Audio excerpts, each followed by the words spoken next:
President Biden is welcoming French President Emmanuel Macron as he hosts his first state dinner.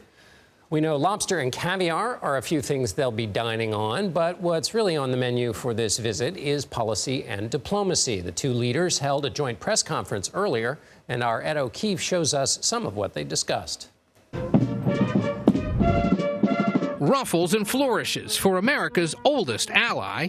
But underneath the glitz and glamour, some key differences between President Biden and French President Emmanuel Macron on issues like Ukraine and how to deal with Russian President Vladimir Putin. The idea that Putin is ever going to defeat Ukraine is beyond comprehension. The president said he'd only ever meet with Putin under certain conditions. I'm prepared to speak with Mr. Putin if, in fact, there is an interest in him deciding he's looking for a way to end the war. He hasn't done that yet.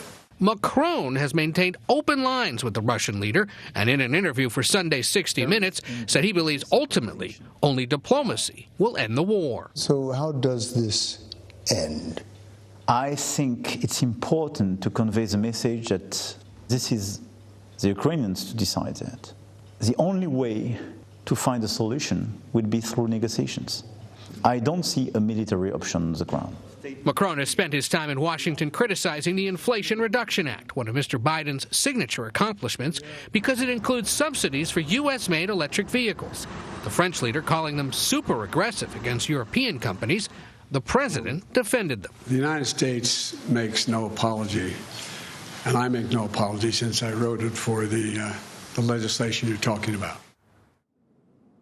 Ed, now, that said, the president noted that he would seek tweaks to the legislation in order to make it easier for European companies to do work here in the United States, saying that the legislation as written was never designed to box out close allies like France. John.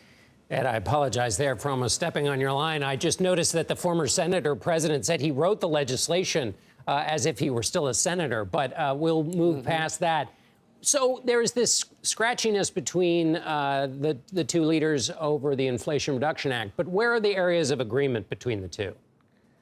They've got general agreement that they've got to continue to defend Ukraine. They've got to work on China and its anti-competitive nature.